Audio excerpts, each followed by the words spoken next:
everybody, how are you? It's Chloe Clive, and today I just wanted to come, and the sun is so freaking bright. Today I just wanted to come and talk with you for a little bit about loyalty. The reason I want to talk to you about loyalty is I've been doing a lot of inner searching lately. I'm sorry, the sun is everywhere. Could you imagine that the sun would be everywhere? Anyhow, I have been doing a lot of inner personal work and searching and processing, yada yada yada. And I have kind of realized that I am loyal to people who don't deserve my loyalty to the fault. In fact, it may be one of my biggest faults that I will allow people to have space in my life even after they have proven their disloyalty to me. I can't think back in my life to anybody who's had loyalty to me. I'm adopted, and my biological parents certainly had no loyalty to me. There's a lot of horrific, extensive abuse on every level, and I'm lucky to have gotten out alive. Although some days I wonder, how lucky am I? And then I went through foster homes, and none of the foster homes that I were put in were loyal to me. And then I got put in the home that I was adopted into, and there's absolutely no loyalty there. I moved into that home when I was 5 years old, and I were adopted from that placement when Christmas Eve when I were 9.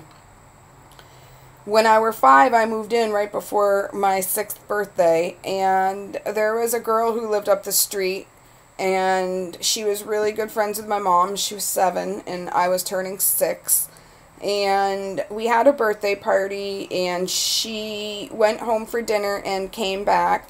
And if you want to know the rest of that, you can go into the ChloeCliveCollection playlist on my YouTube channel and just look for 6th birthday party, or it might be called Heather something, I'm not sure. But I don't want to get into that right now, because that wasn't the purpose of me reaching out to my viewers and my Chlo-Riders. I am here to talk about loyalty. I just wanted to give you a little bit of background so you can understand that I'm not talking out my ass, and that factually I have never had anybody loyal to me. As an adopted child from the age of 9, and I'm going to be turning 40 next June, I have gone through so much more trauma and so much heartache and pain. Never defended, never validated, never honored. No one was ever loyal to me. In fact, through several occasions that I had to endure, one being my adopted father was in his bedroom cleaning his guns with his friend, and he decided that he would pull the gun up and point it at me sitting on the bed across the room. And his friend Peter pushed the gun barrel down and said, "Don't aim a gun at anybody."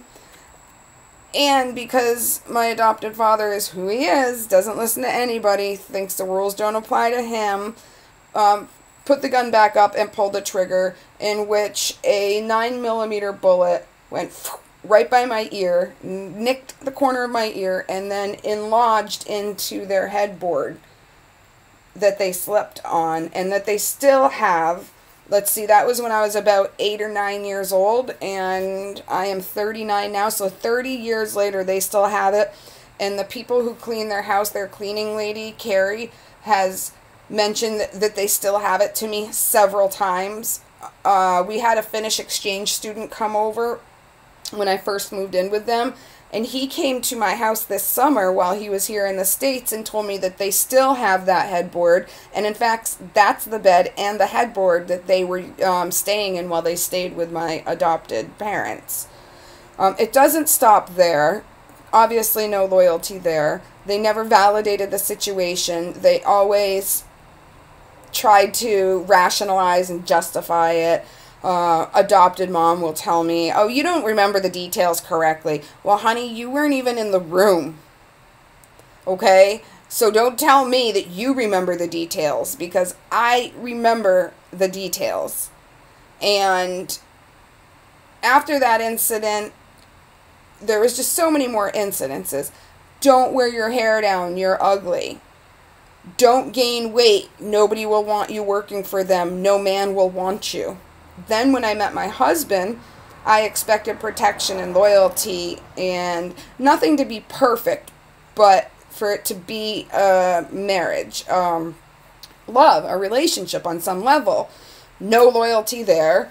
He abused me on many levels, and to the point where I had to choose either allow my daughter to grow up and watch this or leave and try to find a better life for myself and allow my child not to be seeing what she didn't need to be seeing. So there was no loyalty there. And in fact, to get out of my marriage, I had taken a new job and I had premeditated my exit. I wrote notes on Post-it notes, and I'd hide them kind of like in places where I know that he shouldn't be looking, and then other places I knew he had to be looking for things like one of them fell out by the laundry thing. Another one was next to the mail, and they were signed Joey, so he thought they were coming from another mail. And I did this to kind of test the relationship. Does he care enough to stop gambling, stop robbing me, stop abusing me, stop abandoning me, to come back together and find that love that we had when we originally got pregnant and got married? And unfortunately, I went to bed every night for 13 years of my life, and I woke up one day and said, you know what? It's not ever going to get better. He's not going to have loyalty to me. He's not going to find value in me. He's not going to stop taking me for granted. And I don't want my daughter to grow up thinking that that's how men treat women. Sad story about my daughter is that going through my divorce, my adopted parents euthanized my dog that I had. I was living with them to assure that my motorcycle. I was living with them to assure that my daughter could stay in the same school system, and that's what parents do when their children go through divorce. And I have a lot of medical problems. I've had a lot of surgeries, and it got to the point that I ended up having to drop out of high school because I required surgery. And they wanted to keep me back, and I'm a very smart person. I'm very capable. And I didn't feel that that was in the best interest of my experience that I was going to be having here on Earth. So I ended up dropping out of high school, and I got my GED a month later, and then I think 6 months after I dropped out of high school, I owned my own business. I was a manicurist here in Massachusetts. I was making my own income. I had my own business. I was far more successful than all the seniors who were still just going through the system waiting to graduate. So I was really, even though I dropped out a year early, I ended up over 2 years ahead. So that worked out for me. But as I had my daughter, I couldn't handle the smell of the acrylic and the monomer. And I really wanted to take the time to be with my daughter and be a mom, because I know I'm such a great mom that I wanted to make sure that I did that, and that the career wasn't as important to me as family. So when the marriage didn't last, I ended up moving in with my adopted parents, and one day my adopted father took a bone from my dog and walked across the living room and gave it to his dog, which was a Chinese fighting dog, had gotten in over 12 to 13 fights, they had to pay the vet bills for other people's dogs because their dog attacked other people's dogs. So why Mike ever picked up that bone from my dog thinking it was a good idea to give it to his dog, set off. It was basically lighting the fuse to the detonator. So I'm upstairs looking for jobs and housing, and I come downstairs and both the dogs are going at it. My dog was very laid back. Kea got along with everybody, didn't hurt anybody. She didn't think anything of it when she got up to go get the bone back from the other dog. Well, their dog, Fuji, literally launched a full-on attack onto my dog, where my dog had to defend herself or be potentially killed. The Shar-Pei was bred for fighting, and my Rhodesian Ridgeback mix was not bred for fighting. So, moral to the story, my dad said that if I'm living there with my daughter, there's not enough room in that house for 2 dogs. So he tells me he's going to bring my dog up to Vermont to a vet who knows a bunch of farms that the dog could likely go find a home there. So, horrible last night with her. They kept her locked in a cage in the basement, and my dad was going to beat her to death by the pool, and instead of her having to go through that, I went out back and I ended up hitting her twice, and it was horrible, but I knew my dad would kill her in the backyard brutally. Then he locked her in the basement. My daughter and I were sitting outside the cage. According to their law, their rules, we were not allowed to take her out. They kept trying to brainwash my daughter, saying that the dog was going to hurt her someday, and they tried to brainwash me and tell me that that dog was going to turn on us someday, and I knew that wasn't true. So the next day, I had no choice. I either had to go live in the street with my daughter, or I had to let them find my dog a new home. So my mom locked me upstairs, and I'm looking out the window, and they take Kea out to the van, and she's thinking she's going for a ride. She's all happy, and I remember just tears just coming full force. Like, you couldn't even see anything, just water coming out of my eyes so profusely. But I knew that as soon as he got back, I would be able to get the name and address of where she was, and I was going up that next day. So 4 hours go by, and the vet was, an hour away from our house. So I expected maybe 3 hours, but 4 hours go by, and I get worried, and all of a sudden I hear the van pull into the yard. So I run outside to open the door to get the contact information, and there's my dead dog. He had euthanized her. It started raining, and she was a very, very big dog, and he dug her a hole the size of my MacBook Pro and tried to fit her in that, and it wasn't good enough. So I had just recently been dealing with a lot of medical issues, and I went out in the rain, and he buried her way in the gravel pit where they've now built houses. He didn't even want her buried on his property. But I went and I took the shovel, and I promise you, I did the best I could physically. I dug a hole, a really, really good size hole, the best that I could do. And he moved her body over and then buried her again. And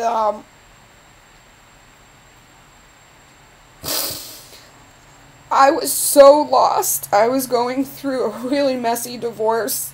I was living with my parents, who were so critical and invalidating and non-loving. And then I had my daughter, which I had to continue to try to find within me all this love to offer her. So I ended up dating Joey. Go figure, right? My husband served me papers at my new job, and I had nowhere to go. And so Joey's mom was my manager, and she allowed me to stay at his house, or at her house up in New Hampshire. And so after staying there for a few days, Joey and I just started talking. We worked in the same department and everything, and we dated probably for a month and a half, I'd say. And then I packed all his stuff up in his Porsche, woke him up at 4:30 in the morning, and said, "You gotta go." That's another video. So Joey told me that I mean, I was a mess, you guys. I was in the woods in New Hampshire, in Chesterfield, New Hampshire, and I had gotten a gun, and I was ready to just end it all. I couldn't, it was overload. It was trauma overload. I couldn't deal with it. Nobody was there for me. All of my friends when I were married were my husband's friends, because I wasn't allowed to have friends, and every friend I tried to have, he ruined. So I'm sitting out there in the middle of the woods, and all of a sudden I can hear Joey's Porsche coming through the woods, and I'm like, what? He's gonna fucking destroy this car getting out to me. And I'm sitting there, and I'm just crying in the woods with a loaded gun. And Joey comes up, pulls up, navigates his Porsche just in between two trees, and then he drops the top down. He's like, listen to this. And if after you still feel the same way you do now, then who am I to stop you from suffering? What he did was he put on a song called Hate Me by Blue October. And I cried and I sobbed so loud and so much. But I'll tell you what.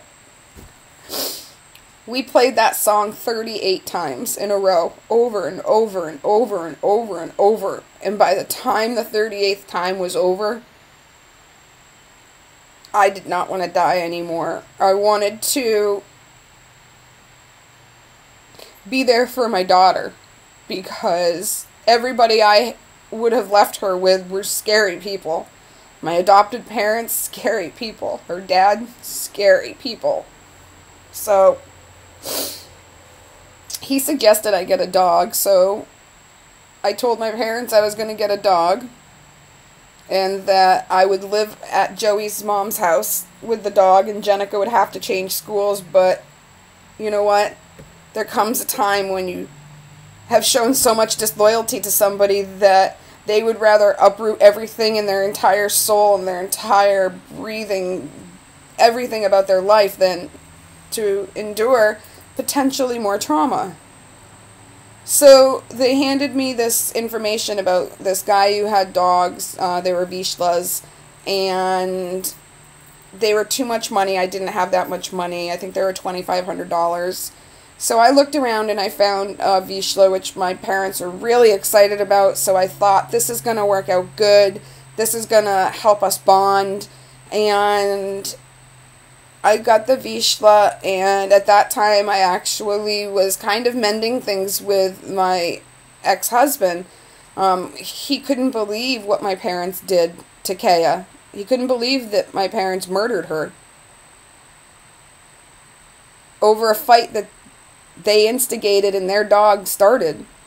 So, at any rate, I can remember going to the airport with my ex-husband and my daughter, and we're so excited. We're so excited to get Caden. We named him Caden. And he's so goofy, and he's so silly. And he made us laugh. But I lived in a very little teeny house. They called it a house, but it was barely a house. And they had this gas heater that stuck out in the middle of the living room. And Caden would run up and down the stairs, and when he'd come around the corner to the kitchen, his back end sometimes would hit the heater. Well, one time he knocked it right out, and so we had a gas leak. So I brought Caden over to my parents' house, and they said that he could stay there, and I'd go over and I'd take care of him, and it was going to be good. It was going to be fine. Well, me, loyal to the fault, things were fine for a little while. And then I meet my current boyfriend, who I've been with for 8.5 years now. And I'm down at the hospital because I'm having kidney problems. And my boyfriend comes to the hospital and picks me up. Caden's about 1.5 years old now. And something had been really strange about him. We actually had to bring him to the emergency vet before what I'm about to tell you. And when we were at the emergency vet, it was going to cost $5,000 to figure out and fix what was wrong with him. They didn't understand what was wrong with him. It was like he'd been poisoned, but They didn't know. It was really weird. And I will never forget lying on the floor of that emergency vet, sobbing, praying, begging, pleading to God to please save Caden. I can't go through losing another dog. Well, all the stress hit my kidneys, and so about 2 weeks later, a week later, I'm down at the hospital, and my boyfriend comes to pick me up and bring me home. And we pull over because I'm thirsty, and he looks at me and he's like, I gotta talk to you about something. And I thought he was gonna break up with me. I thought he was gonna break up with me. I wish he had. Instead, he tells me that Caden was sitting at the bottom stairs looking out the window waiting for me to come back, and he died. His heart just stopped and he died. So, this is 2 dogs within 2 years. And I'm just so heartbroken. I don't get it. Why? As the weeks went by, I think they buried Caden in the backyard. I don't even know, to be honest. But as the weeks went by, I learned that my adopted mom had had a swimming pool since before I was in private school. So, like, let's say since the 3rd grade, okay? And we're talking, this happened in, like, 2010 or something like that, or 9, I'm not sure, but come to find out, my adopted mom had been shocking the pool to get it ready to be opened, and she was letting Caden drink out of it. And she knew better because I had been there for decades when she would stop her dogs from drinking out of the pool. And she said, well, I can remember him drinking out of the pool. So my mom poisoned him, and he died such a painful death, this lonely, painful death waiting for me to come home. So there was no loyalty there either.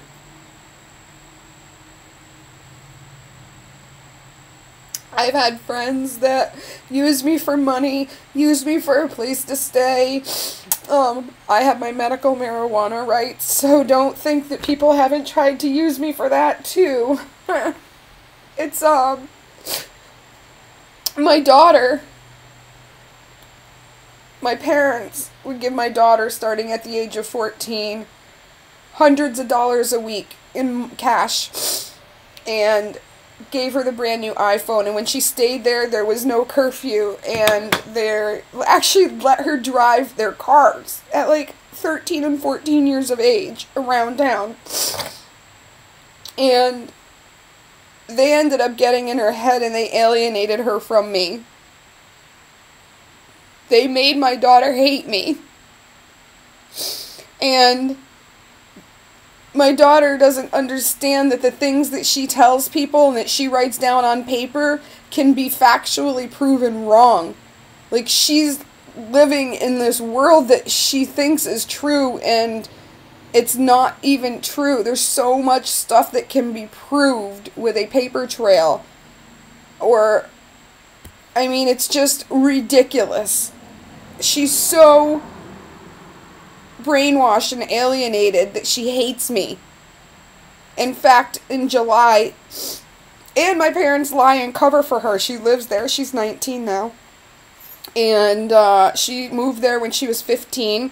She ran away from home, and I called DCF and signed her into DCF care down in Hadley, Massachusetts, so she wouldn't be couch surfing and staying on every guy's couch that she thought was my brother. And the worst part is, the night before she ran away, her and I sat down and talked. She, like, came clean with me about everything. Like, everything.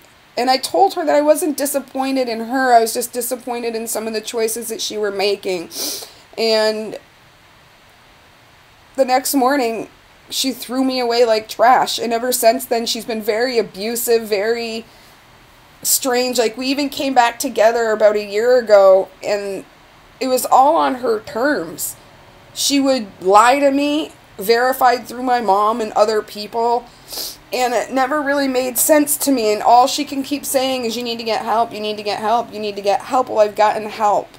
You need to stop drinking. I started drinking 2 years ago. I'm sober now. I'm 2 months sober now.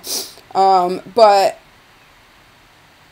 she has no idea what it means to need to help somebody. And if somebody that you're supposed to love needs help, you certainly don't attack them, and you don't put them down, and you don't keep making up lies that you believe in your own head that have no truth to them. So there's no loyalty with my daughter either. And then my boyfriend last week was, right before my court date, the night before, he cut out of work early and went and got drunk with coworkers and was caught on audio saying some very horrific, sick, and disgusting things that him and his coworkers were talking about setting me and another coworker's wife up to have happened to us. Very bad things, including sexual assault and murder. And then letting a coworker, a separate coworker, go down for the crimes by framing him with DNA off his hemorrhoid cream applicator from the bathroom. I don't like sharing these details with you, but I'm sitting here in my life asking, where is the loyalty? And why is it that I am loyal to these people? I'm still with my boyfriend. We're gonna work through things. He's gonna get a different job. We're gonna go to therapy. But there have been so many incidences over our 8.5 years together, which by no means am I perfect. And no means is he expected to be perfect, but I would have expected loyalty. When his coworkers are putting me down, whether it be through text or in person, he's supposed to be the people to stop them and say no. When he gets mad, he's not supposed to just throw me away like garbage and find me disposable and treat me like garbage. His family doesn't like me, so I have no family, and I'm dating somebody whose family doesn't include me in anything and doesn't have any respect for me. It's a really difficult situation because I'm finding myself sitting here going, I have been loyal to every single person that I am supposed to be loyal to. My parents, my siblings, my biological family, my adopted family, my friends, my daughter, my husband, my boyfriend, doctors. I've even trusted doctors. I've had over 25 surgeries, and I really did my research on most of these surgeons. And I'll tell you, the worst was at Brigham and Women's in 2013, where the surgeon tore off my left ureter from my kidney and then punctured holes in my bladder, fixed it with mesh, and then didn't inform us. My body rejected the mesh, where it bounced around in my bladder for 8 months, nicking, cutting, scarring the inside of my bladder, until on May 16th of 2014, I nearly died at home urinating this foreign matter out. It was a fucking atrocious. No loyalty there, and no respect, no protection. In all of these relationships, I do not get respect. I do not get to be chosen. I don't get to be protected or honored. I'm disposable. I apparently am not even worth telling your coworkers to stop talking about sexually assaulting and murdering me. And I don't understand this. I don't understand why my daughter is so messed up in the head that she can't understand and see what she has caused. You know, when are other people going to start being accountable? And when are other people going to, is that a bee?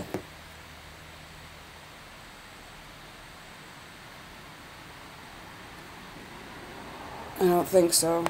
When are other people going to start being accountable, being responsible, respecting me, not disposing of me, finding value in me, loving me?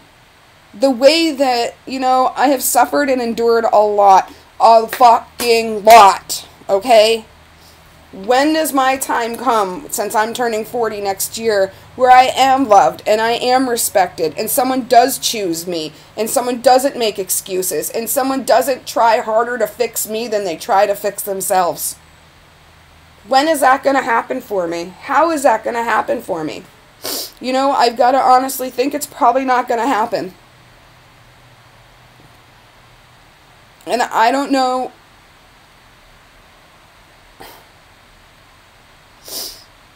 Being thrown out in July by my boyfriend, instead of him trying to help me get help while I was in the middle of a nervous breakdown after my daughter hit me with the car and then lied about it, then threw my $10,000 camera out the window, then circled back around, okay, and started yelling obscene stuff, and then went back to my mom's house, and then my mom lied about the whole entire thing, and I have texts from her saying my camera was safe there and that she would put it in the closet, and then she gave it to my daughter who abuses me, and then gives my daughter the right to take off in the car while I'm walking down back to my car, which was broken down.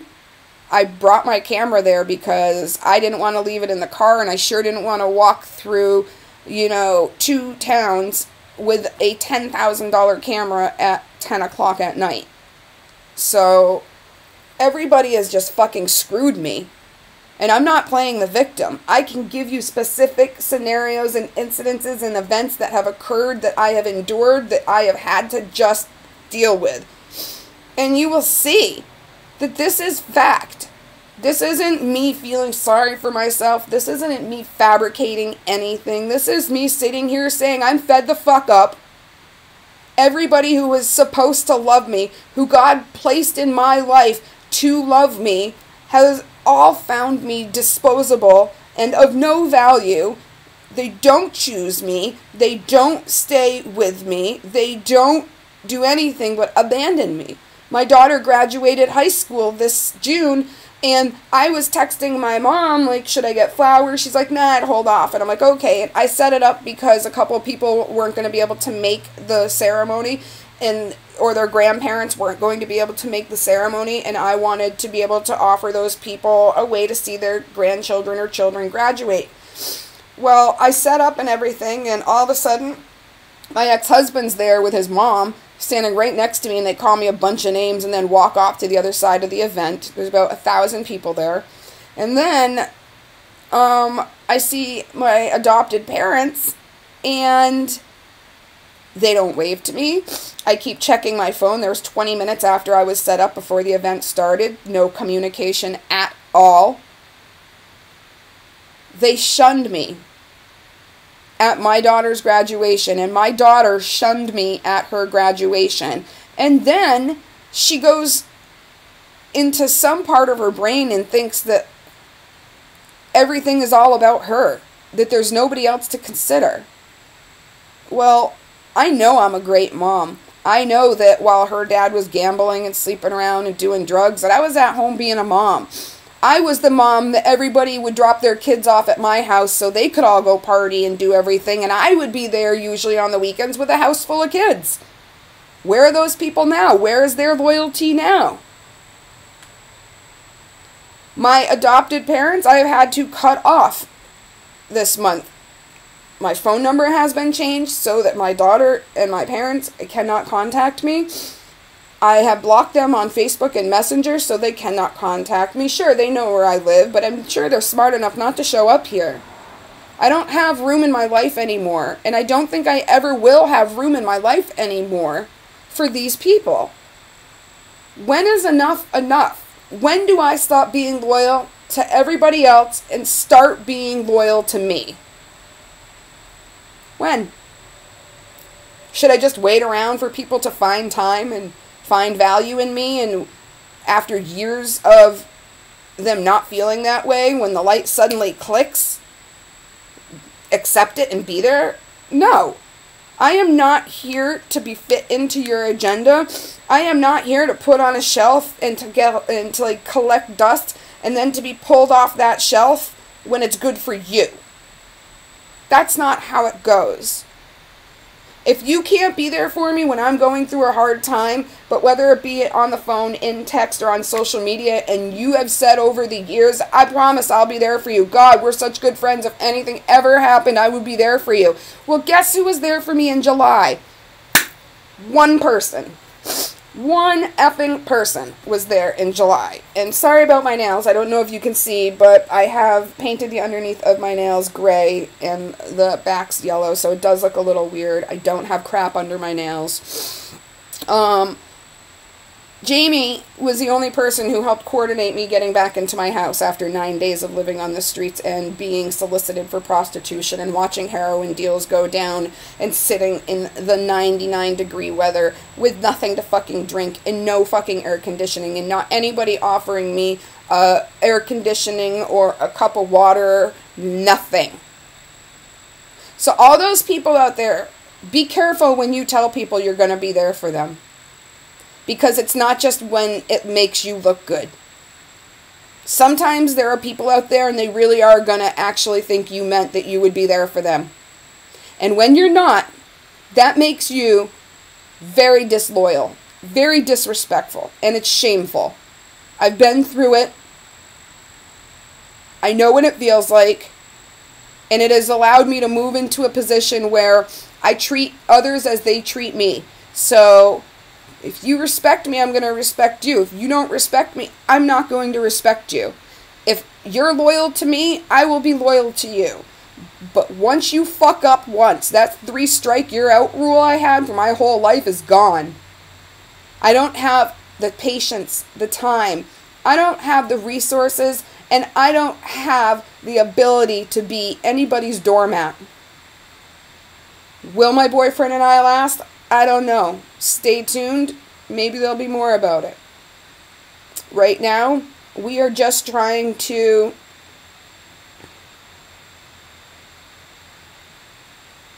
I don't know what we're trying to do.